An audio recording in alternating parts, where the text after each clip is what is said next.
Yeah, guys, I'm back with my lecture 4th of solutions, and in this chapter, the remaining topics which are left and we will discuss are the colligative properties. अभी तक हमने क्या discuss किया है? Vapour pressure discuss किया है, liquid solvents की बात की है, हेनरीज लॉ, राउट्स लॉ और क्या पढ़ा है? कंसंट्रेशन टर्म्स के बारे में. अब प्रोसीड करते हैं चैप्टर की एंड की तरफ, जिसमें हम क्या we will study about the colligative properties.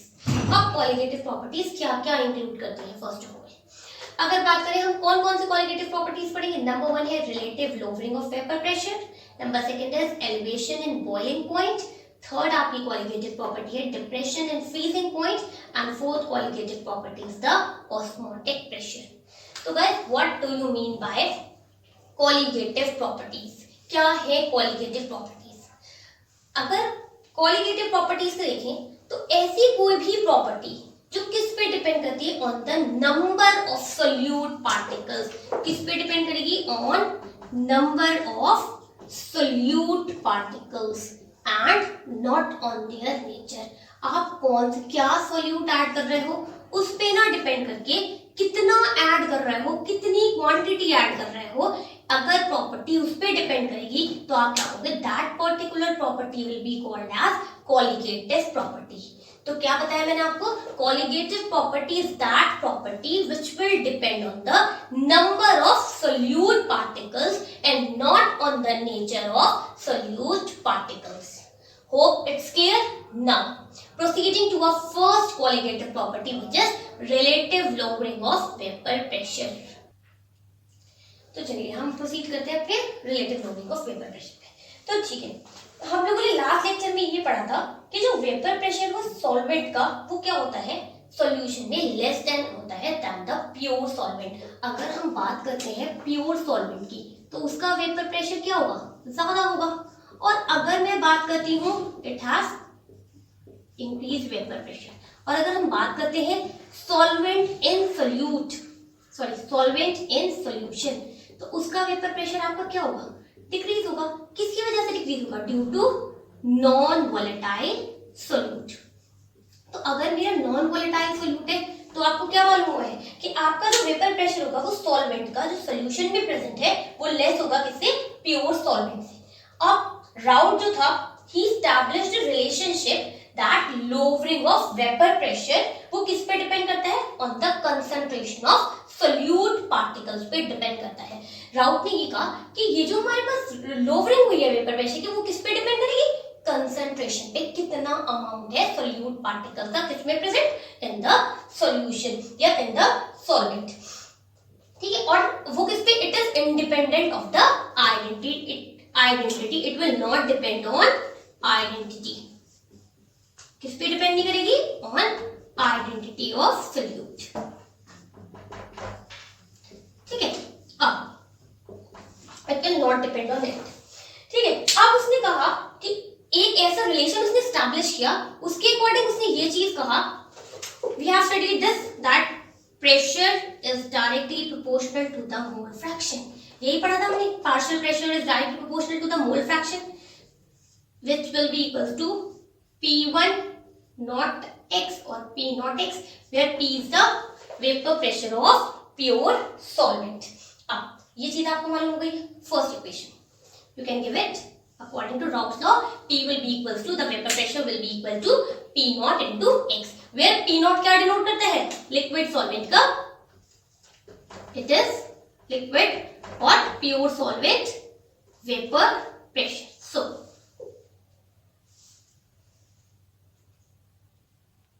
ठीक है, हमने फर्स्ट इक्वेशन क्या कहा है कि partial pressure it is directly proportional to the mole fraction. अगर हम कंपोनेंट ए की बात करते हैं, जैसे भी हमने 1 नंबर दे दिया, P1 will be equal to P1 naught into X1. अब क्या हो जाएगा? अगर मैं रिडक्शन निकालना चाहूं वेपर प्रेशर में कि कितना रिडक्शन हुआ है आपके वेपर प्रेशर में, किसकी वजह से? Due to the addition of non volatile solute. So it can be written as delta P1 will be equals to कितना? P1 minus and it will be P1, and because pure solvent has greater vapor pressure as compared to the solution, तो P delta P will be equal to P1 naught minus P1. You can put the value of P1 from first equation. The equation comes out to be P1 naught minus P1 naught into x1. Okay. Taking P1 naught as common, you will get 1 minus x1.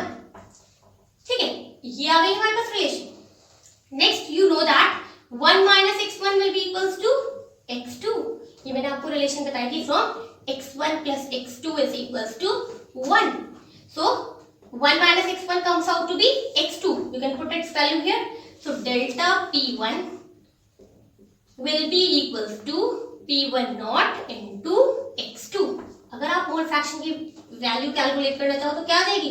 Delta P upon P1 naught will be equals to x2. This term can be elaborated as P1 naught minus P1 upon P1 naught is equal to x2. ठीक है guys? तो हमने equation क्या calculate की? P1 naught minus P1 upon P1 naught is equals to x2. ये जो आपकी term है P1 naught minus P1 upon P1 naught, it is called as the relative lowering of vapour pressure. कितनी lowering हुई है vapour pressure की. ठीक है, और अब इसके अकॉर्डिंग आपको क्या पता लगा है? That it is directly proportional to the mole fraction. वो किस पे डिपेंडेंट है? आपके मोल फ्रैक्शन पे. ठीक है, अगर मैं मोल फ्रैक्शन टर्म को इलैबोरेट करती हूँ, you know mole fraction is number of moles of one component upon the total number of moles. तो आप इस चीज को ऐसे लिख सकते हो, it will remain as such N2. हम x2 की बात करें तो N2 upon N1 plus N2. अगर मैं बात करती हूँ फॉर डाइल्यूट सॉल्यूशंस की, तो डाइल्यूट सॉल्यूशन में नंबर वन कंपोनेंट जो है it is very very large as compare to N2. अगर वो इतना ज्यादा लार्ज है तो आप क्या कर सकते हो? You can neglect the N2 और आपके पास क्या आ जाएगा? N2 upon N1. तो P1 naught minus P1 upon P1 naught will be equals to N2 upon N1. हो गया यहाँ तक क्लियर? ये हो गई आपकी term for the relative lowering of vapour pressure. अब अगर मैं यही term relative lowering of vapour pressure से आपको क्या क्या कैलकुलेट करना है? You have to calculate the molar mass, या फिर कोई भी आपको मास ऑफ सोल्यूट निकालना है, जो हमने क्या कहा है, for example consider N2 as a mass of solute. तो आप इस चीज को, because you know in terms of mass number of moles किसके इक्वल हो जाता है? Given weight upon the molecular weight. So putting the terms like this, P1 naught minus P1 upon P1 naught will be equals to N2 will be equals to W2 upon M2 and N1 will be equals to W1 upon M1. So if you know every other quantity, you can calculate M2. M2 will be equal to M2 is equal to W2 into M1 into P1 naught upon P1 naught minus P1 into W1. Guys, hope कि आपको first qualitative property समझ आ गई हो. तो चलिए will proceed to the next qualitative property which is elevation in boiling point. What do you mean by elevation? क्या मतलब होता है एलिवेशन का? एलिवेशन का मतलब हो गया इंक्रीमेंट, इंक्रीज होना. किसमें इंक्रीज हो जाना? बॉइलिंग पॉइंट में. तो गाइस डू रिमेंबर क्या है बॉइलिंग के लिए कंडीशन? बॉइलिंग कब अकर होगी? फॉर बॉइलिंग टू अकर आपके पास vapour pressure must be equal to atmospheric pressure. ठीक है, प्योर लिक्विड में क्या है आपके पास?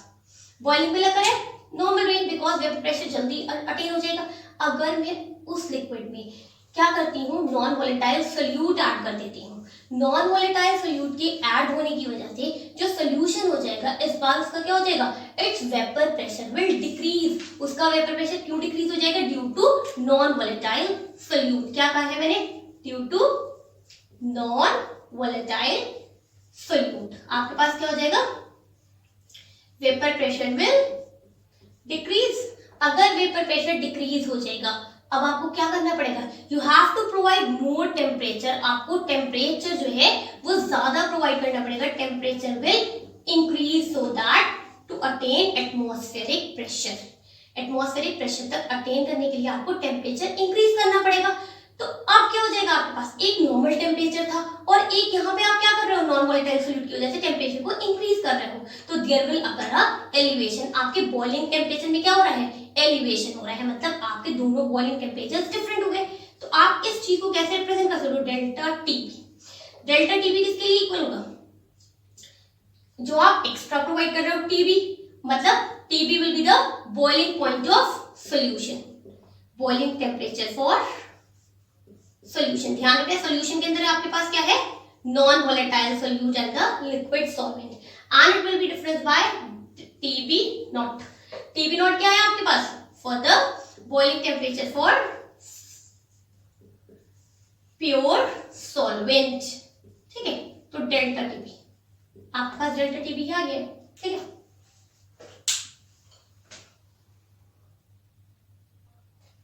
ठीक है, अब आगे अगर जितने एक्सपेरिमेंट्स कैरी आउट हुए हैं उनके अकॉर्डिंग ये चीज आइडेंटिफाई हुई है कि डेल्टा टीबी एलिवेशन कितना हुआ है बॉइलिंग पॉइंट में, it is directly proportional to the molal concentration of solute in a solvent. किस पे डिपेंड करता है, molal concentration. Molal concentration means it depends directly on molality. Delta TB is directly proportional to M or molality. So when you remove the proportionality sign, it comes out to be delta TB is equals to Kb into M, where Kb is a constant and it is called as ebullioscopic constant. क्या कहलाता है, ebullioscopic constant। और इसका next name क्या हो गया, elevation in boiling point constant. इसकी value different liquids के लिए डिफरेंट होगी, and Kb for water is calculated as 0.52 near about this one, and the unit will be Kelvin kg per mole। ठीक है, मैंने आपको क्या बताया, एबुलियोस्कोपिक कांस्टेंट और मोलल एलिवेशन कांस्टेंट, जिसकी यूनिट क्या बोली थी मैंने भी आपसे, its unit is kelvin kg per mole. अब आप क्या कर सकते हो, यू कैन इलैबोरेट मोलैलिटी। कैसे इलैबोरेट करोगे, delta TB will be equals to KB into molality is given as W2 into 1000 upon molecular weight into weight of solvent. अगर आपको क्या calculate, if you have to calculate the molecular weight, अगर हमें molecular weight calculate out करना है of solute, it can be calculated as Kb into W2 into 1000 divided by delta TB into W1, and you can calculate the molecular weight of solute। ठीक है, तो आप delta TB के through ये value calculate out कर सकते हो। Now let's proceed to the graph for elevation in boiling point. ठीक है, ये देखते हैं वेपर प्रेशर। ये मैंने ग्राफ ड्रॉ किया है, it is showing the vapour pressure, और ये क्या है, एंड टेम्परेचर। तो अगर हम वेपर प्रेशर की बात करते हैं तो वेपर प्रेशर हमेशा क्या होगा, vapour pressure of solvent is greater than that of solution. क्यों, बिकॉज सॉल्यूशन के अंदर आपके पास क्या है, नॉन वोलेटाइल सोल्यूट। तो क्या हो गया, मेरे पास सॉल्वेंट का वेपर प्रेशर का ग्राफ अबव आ जाएगा और सॉल्यूशन का वेपर प्रेशर का ग्राफ क्या आ जाएगा, it will come out to be downwards. अब अगर मैं टेम्परेचर की बात करती हूँ, बॉइलिंग टेम्परेचर की, तो मेरे पास ये क्या हो गया, सॉल्वेंट का टेम्परेचर हो जाएगा टीबी नॉट, मतलब प्योर सॉलिड की बात कर रही हूँ, प्योर लिक्विड की बात कर रही हूँ। और अगर मैं सोल्यूशन की बात कर रही हूँ तो सोल्यूशन में क्या हो जाएगा, आपके पास your boiling temperature comes out to be TB, क्योंकि आपको सोल्यूशन के केस में you have to elevate the temperature, आपने टेम्परेचर को एलिवेट आउट किया है, तो आपका बॉइलिंग टेम्परेचर क्या होगा, it is greater as compared to that of solvent. The difference between TB minus TB naught is come out to be, it will be delta TB। तो ऐसे क्या कैलकुलेट कर सकते हैं, you will draw the graph in this manner। ठीक है, चलो proceed करते हैं अपनी थर्ड टर्म पे, third qualitative property which is depression in freezing point. आपका क्या हो रहा है, डिप्रेस हो रहा है, मतलब डिक्रीज डाउन हो रहा है आपका फ्रीजिंग पॉइंट। तो देखो, जो आपका जैसे जैसे आपका वेपर प्रेशर लोअर डाउन हो जाएगा, उसके अकॉर्डिंग आपका क्या हो जाएगा, फ्रीजिंग पॉइंट भी लोअर डाउन हो जाएगा। मतलब vapour pressure decreases and freezing point will also decrease। ठीक है, अब उसने कहा है, अगर हम बात करते हैं कि फ्रीजिंग पॉइंट होता क्या है, इट इज द टेम्परेचर।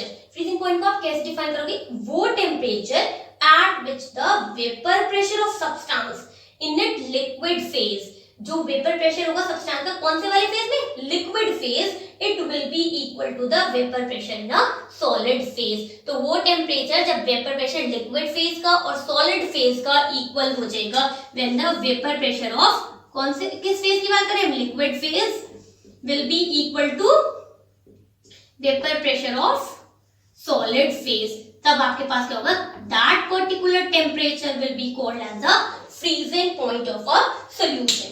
अब कब होगा हमारे पास कोई भी सॉल्यूशन फ्रीज आउट, कब होगा, it will freeze when the vapour pressure will be equal to that of pure solid solvent. जब आपका वेपर प्रेशर किसके इक्वल हो जाएगा, सॉलिड सॉल्वेंट के इक्वल हो जाएगा।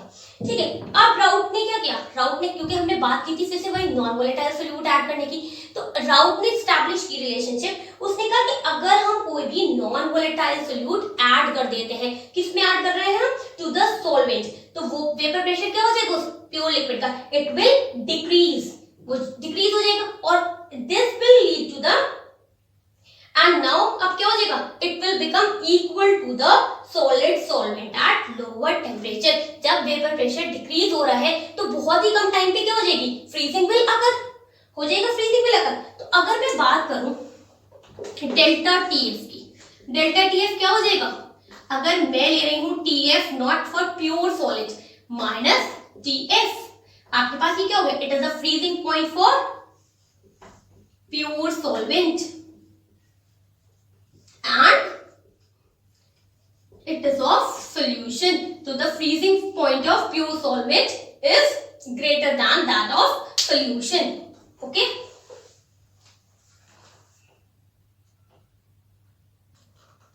ये क्वांटिटी जो मैंने डेल्टा टीएफ लिखी है, delta TF which is equal to TF naught minus TF, it is called as depression in freezing point. क्या कहलाएगा वो, the depression in freezing point according to Raoult law.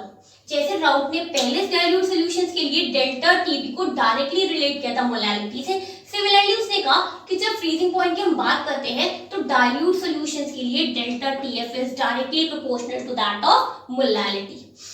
अगर मैं इस प्रोपोर्शनैलिटी साइन को remove करती हूं तो delta TF will come out to be KF into M, where KF is the, KF का नाम क्या दिया, वहां पे केबी का नेम क्या था, एबैलियोस्कोपिक कांस्टेंट या मोलर एलिवेशन कांस्टेंट, यहां उसने नेम दिया cryoscopic. Cryo is related to freezing, do remember that cryo means lower temperature.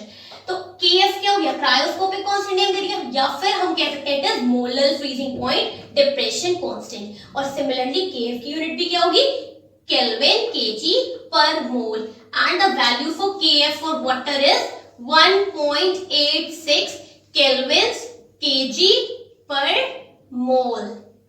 ठीक है, अब आगे डिस्कस करते हैं in respect to molecular mass. ठीक है, मैंने आपको क्या बताया डेल्टा टीएफ, अब हम किस रेस्पेक्ट में बात कर रहे हैं, मॉलिक्यूलर मास की। तो मोलैलिटी को आप फिर से कैसे कर सकते हो, इलैबोरेट करके, delta TF will be equals to KF into W2 multiplied by 1000 divided by molecular mass and the weight of solvent. So you can calculate molecular mass will, how, molecular mass will be equals to KF multiplied by W2 which is weight of solvent upon into 1000 by divided by delta TF into W1. ठीक है, likewise you can calculate the molecular mass of solute by the depression formula. ठीक है, अब हम बात करते हैं उनकी केएफ और केबी की।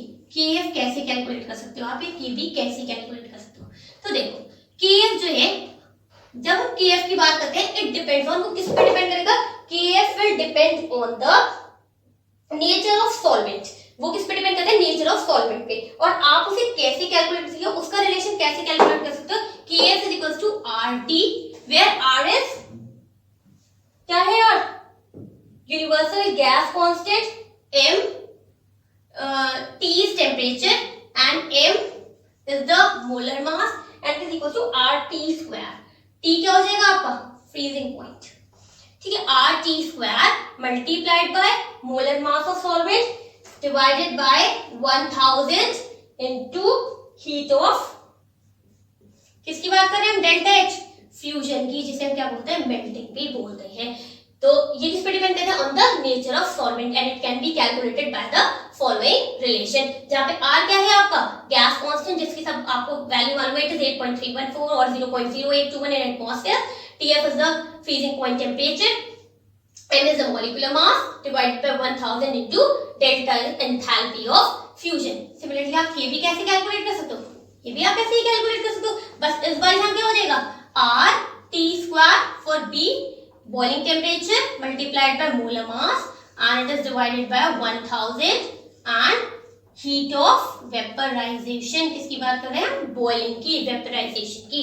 ठीक है, you can calculate the values of Kf and Kp by the following relationship. ठीक है, अब आपकी रह गई है फोर्थ qualitative property जो है osmotic pressure. तो उससे रिलेटेड एक टेक्निक भी है RO, reverse osmosis.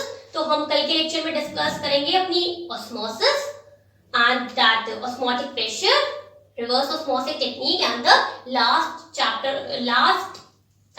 topic of this chapter which is Ventov factor or you can say the abnormal molecular mass.